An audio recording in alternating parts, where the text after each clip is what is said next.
Сайн байцгаана уу хүн төлөвчтэй. Өнөөдөр манай дефакто нэвтрүүлгийн зочноор Дэлхийн банкны нийгмийн хөгжлийн мэрэгжилтэн ноён Ingo Wiederhofer оролцож байна. Ingo Wiederhofer Дэлхийн банкны нийгмийн хөгжлийн асуудал хариуцсан менежер. Ingo Wiederhofer Georgetown их сургууль, Cambridge их сургуулийг тус төгсжээ. Тэрээр нийгмийн хөгжил, хөдөөдөх нийгмийн үйлчилгээ, цэрэгт татагдах, цэргээс халагдах, залуусын оролцоо болон Аз номхон далайн хөгжил болон зөрчилдөөний асуудал дээр 20 гаруй жил Мьянмар, Лаосын бүгд найрамдах улс, Тайланд болон Монгол улсуудад ажиллаж байжээ.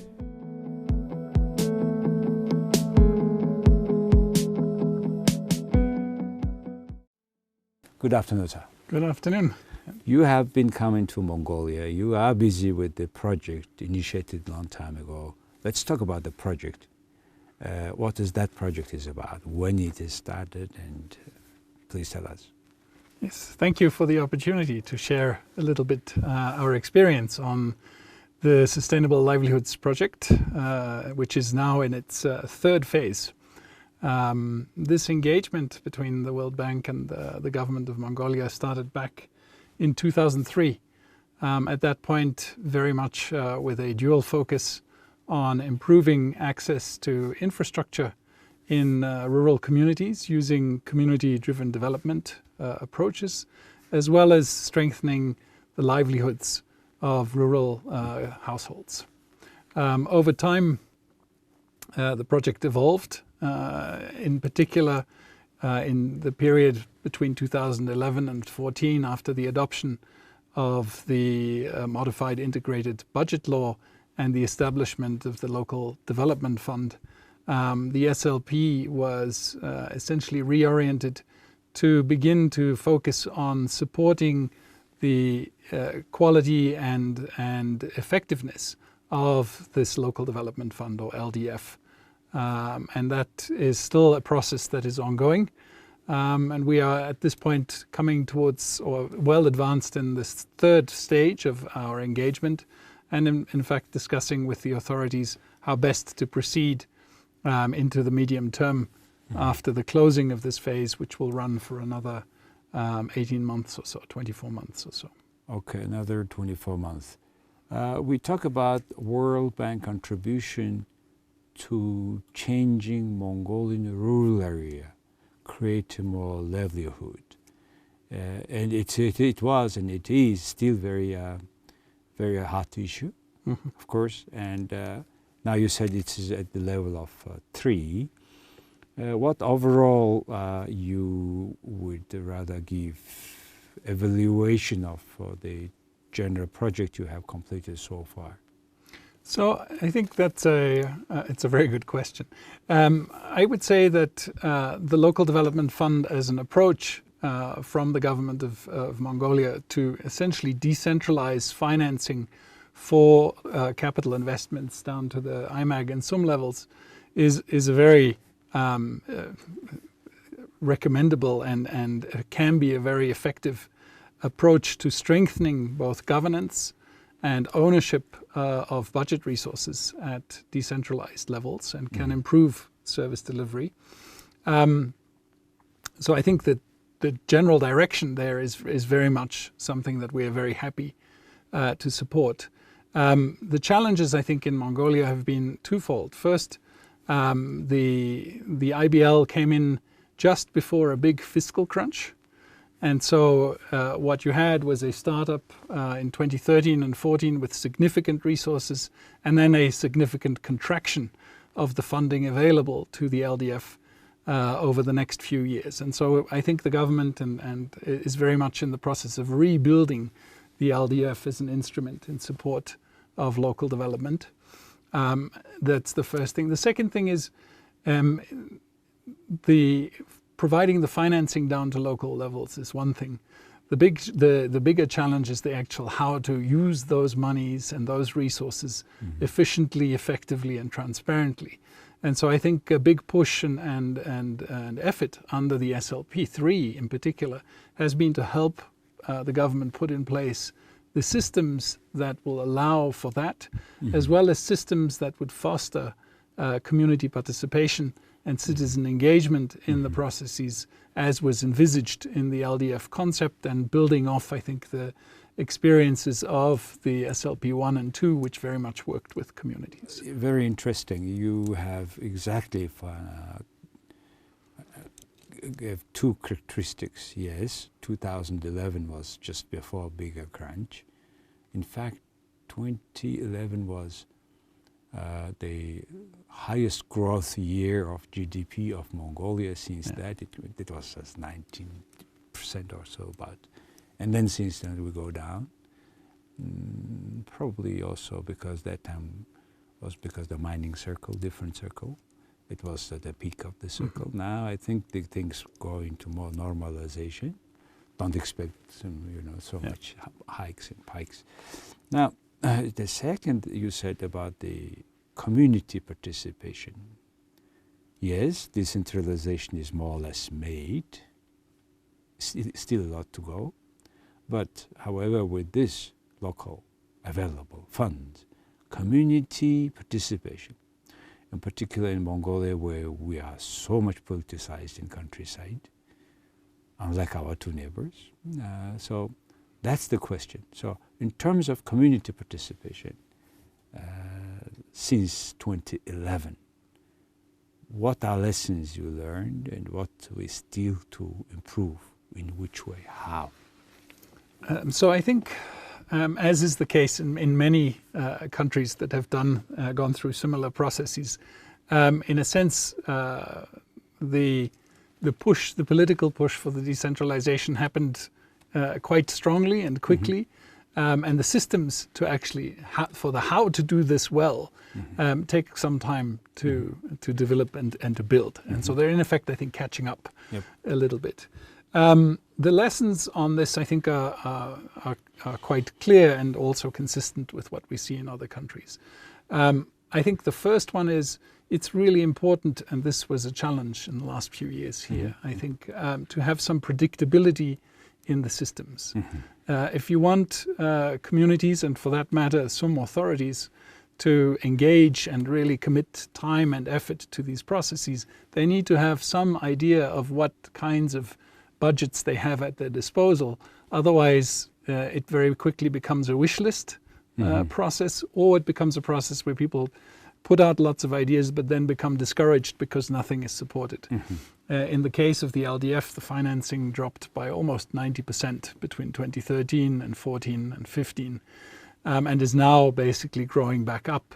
And it's now growing, I think, at a relatively healthy rate. But these big changes in allocations are a challenge. So predictability, I think, is one lesson, and trying to build that in and providing some forward predictability so people have a sense of next year, well, how much should they be expecting or not, I think is one thing. The second one is clarity on procedures. We have spent quite a bit of time in the last few years working with the Ministry of Finance and other stakeholders, IMAG and some authorities, on reviewing and refining the guidelines for the implementation of the LDF, so that there's greater clarity on what the specific responsibilities of the SUM authorities, of the citizens, of the SUM Hurals, and of the IMAGs is in terms of the actual execution of the planning processes and the investment processes. That's what is in. At times it comes on media about the local particular someone capacity, responsibility, or sometimes inconsistency in the way how it is managed. Say, I have one statistic which says that Mongolia spent through this local development fund money 655 billion tugrik in 2013 and 2017, which on the average would come to, say, as you said, it was not equal, but however it is average some for 4 years would be around 150 or 150 billion MNT per year. Of course, if we talk about 330 somans, if divide into that amount, I think for per soman as such, relatively not that big amount, What is World Bank project support on that path? In terms of money, how much money you have invested? Is it project? Is it grant? Is it a loan? Please tell us about that part. Sure. Under the Sustainable Livelihoods Project 3 financing, the bank has provided approximately $24 million of credit on IDA, so highly concessionary. How much? $24 million. $24 million since? Since 2015. Okay. That has been complemented with $6 million of grant financing from the Swiss Agency for Development and Cooperation. So this is a loan, 24, That's a loan. plus That's $6 million grant. Correct. Dollar grant from Swiss. From the SDC, correct, from the Swiss government. Swiss Development Cooperation Agency. So that is the external financing component, if you like, provided in support of the LDF from the bank and the SDC. Now, I think it's important to note that that money is essentially then put to the following uses. First, it is only really in support of the local development fund at the SUM level. That is typically about, or at this point in time, it's around 30% of the total LDF allocation, that the budget allocation that the government makes. So 70% stays at the IMAX, more or less. 30% goes to the SUMs. The SLP3 financing goes in support of the SUM. The resources are really utilized for the following types of activities. One is capacity building, and this is really intended to strengthen the capabilities of the SUM authorities, the IMAG authorities, and citizens groups to utilize the LDF resources effectively and efficiently. That also has, for example, supported the revision of the LDF regulations. Last year, or 18 months ago, there was a significant modification of the regulations around the LDF to provide greater clarity and guidance, more specific guidance to authorities and citizens on how the LDF should or should not not be used. The second thing is something called performance-based grants. Okay. So we have put money into essentially grants that serve as an incentive to SUMs to perform well or to perform better on LDF execution in order to get a bonus, a 25% increase of their allocation for the following year by improving things like community participation, their execution rates, the monitoring and evaluation, 6 different criteria, and transparency of the LDF resources. That is assessed every year through something called annual performance assessments, which are done by independent contractors in all 330 SUMs, which the SLP3 supports. I would add that the SLP3 does not provide financing in Ulaanbaatar city, so UB city. It's focused on the rural SUMs. What we talk about sum per average SUM? So this is really difficult to assess because there's great variability. I think one of the challenges that we are still dealing with on the LDF is essentially equity in the financing formula. We've actually also worked on improving that equity. And getting to a sort of more predictable dollar per capita allocation. The formula is based on a number of things, including poverty rates, remoteness, etc., income levels. So we've worked on helping that. Just some estimation, or very. I think the range. I mean, the typical range is somewhere between $7 and $15 per capita per year. But that has been, because of the difficulty and the predictability, hard to maintain. I think that is what we are working towards now. If you think about it, for example, let's say in 2013, the LDF allocation to SUMs was $59 million. In 2017, that went down to $4 million or less than $4 million because of the fiscal crunch. in that context, obviously you can't get to $7 per capita. 2017, Yeah. only 4 million. Yes. So now we are, and then we, I mean... Well, that's the first issue to highlight, that Mongolian LDFE fund, because it's not consistent, unpredictable, it's very hard to manage. Correct. How much money you are going to have it, first. Yeah. Secondly, you are supporting with your project, once they manage it, probably you are somehow matching that certain part of this LDFE, right? Yes. I understand. And then you come World Bank, come and say, now we talk about, let's talk about the efficiency. I mean, you get the money. If you have a spending well, then we have 25% increase next year. Kind of that approach. How much it is supported, your approach, by a local administration? And what is the difficulty when at every election the people you talk are changed in this country? What is your take on that? So I think the first thing is that at the SUM level, the LDF is very much valued by local authorities. In particular, and in the majority, I would say, of SUMs, especially those that don't generate enough of their own revenues to have surpluses, right? So some SUMs, some IMAGs, especially some of the mining IMAGs, are relatively wealthy. Yes. But many are not.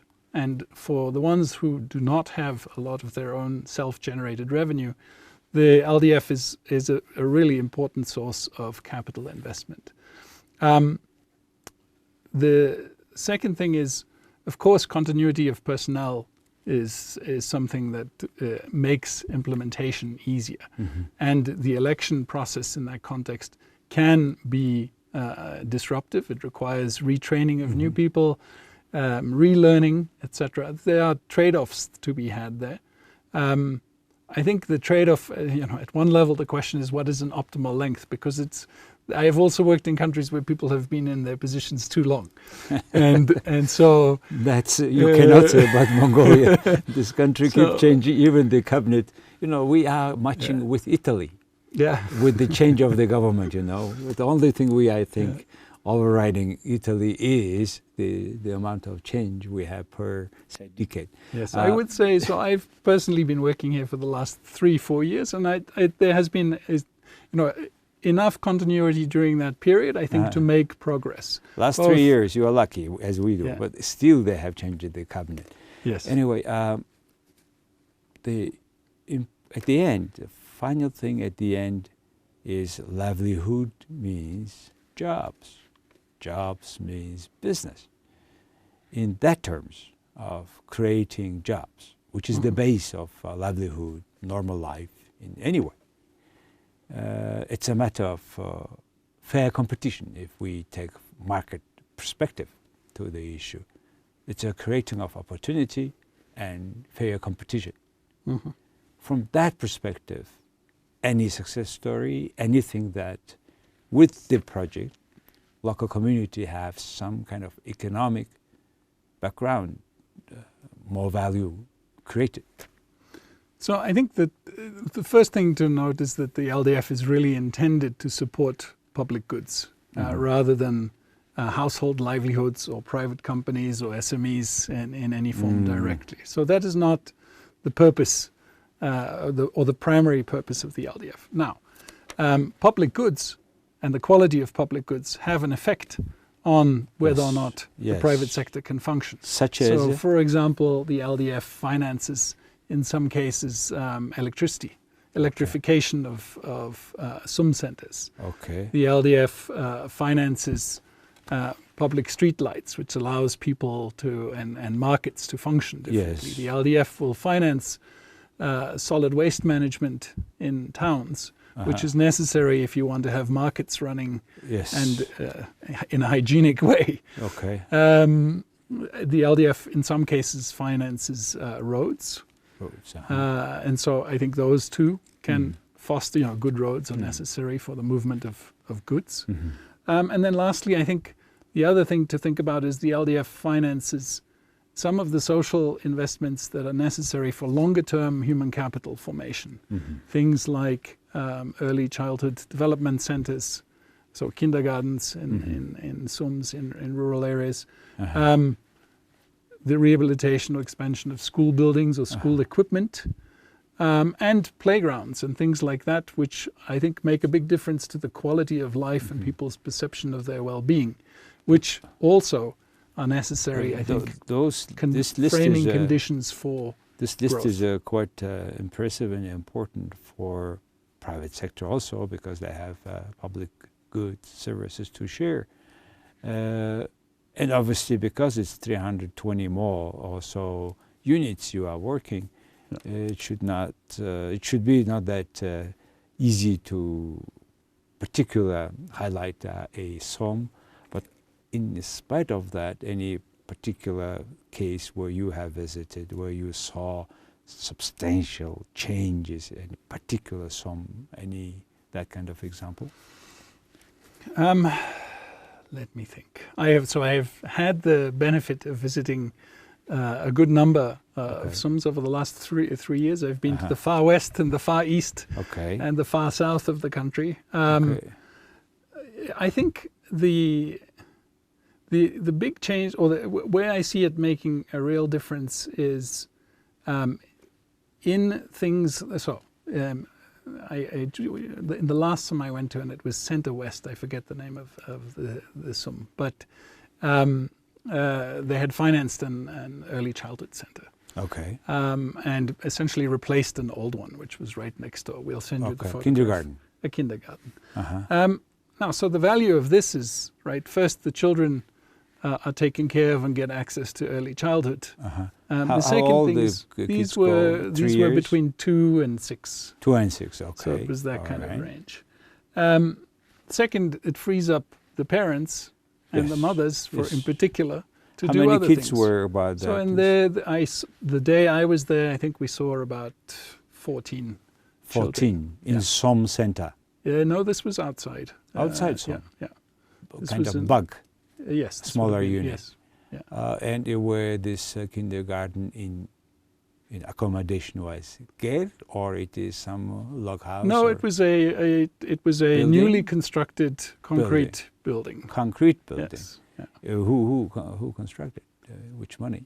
So this was a combination actually of LDF resources, and the SUM governor had been able to leverage the LDF resources with some money from a charity and some of his own other budget to put together a financing package that allowed him to put together this building. So this is in Uburhangaimag, Patulji SUM, nearby waterfall SUM. Yes. And it is a one bag, the smallest administrative unit of the country. So, and where they have a kindergarten, which was made with your help and the budget, that they also had the SUM had leveraged on that, created a kindergarten for 14 kids. There may have been more, but the day I was there, that's what.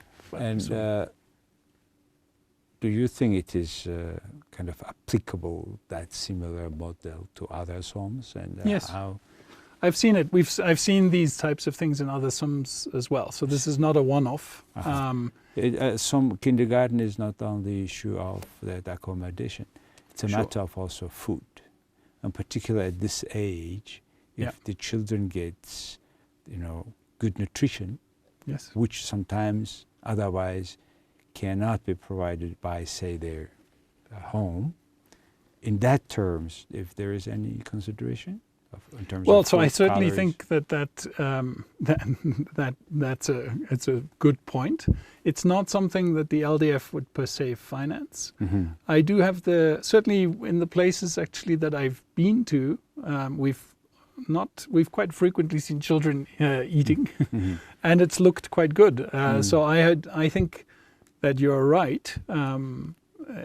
These places can provide better nutrition for children than otherwise. I think now whether that is tackled systematically or not, I just don't know. Well, that's a big also concern in the country, in Mongolia. We have a program called school lunch, for example. It was school tea, the program, but from last year it's school lunch. But we don't see substantial changes in spite of increase of budget for those programs. So I was personally suggesting, I was writing a program called School Milk. It turned out China used it effectively. They just said, we are planning in terms of money, input. China, Thailand, several other countries plan in terms of physical unit.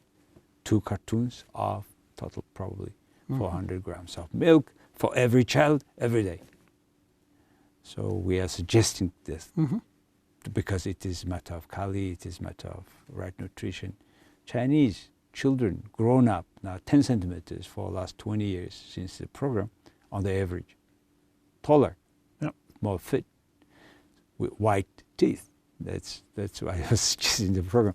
So with your program also, because we talk about the future of Mongolia, if the children cannot get the right food. Anyway, my last question is about overall with your project, since you have been visited, you are responsible in Asia Pacific, the region for this kind of program. What are the particular things you think Mongolia should improve in order to have the best benefit of this project? So, I mean, the first thing I would say is that I think the Mongolian program has already come quite a long way in the last few years. There have been substantial investments made in capacities at the SUM level, at the IMAG level, and in clarifying things like the allocation formula and the how-to guidelines of what it can and cannot be used for. I think the other thing that has improved quite a bit in the recently is the communication around the project, or around the local development fund. So I think that there was relatively little awareness of how it worked, and I think that is improving in the last year or so as the government invests in this. I think the areas for further improvement really, and we've talked a little bit about some of them already. The first one is predictability. So how can you try to put in place a system that where you have less volatility in the forward planning so that people can predict, and in particular a year or two ahead. So that's one. I think the second one then is in the equity across the SUMs and the IMAGs. One of the things that we haven't talked about, but which is important, is that the LDF is actually also one of the mechanisms that the government uses for benefit sharing of mining revenues. So to redirect and make sure that rural SUMs benefit from some of the mining income that the government has. Yeah, here we have some problems. Now, the question of what should be going to mining origin revenues, SUMs and other SUMs, is obviously a sensitive question.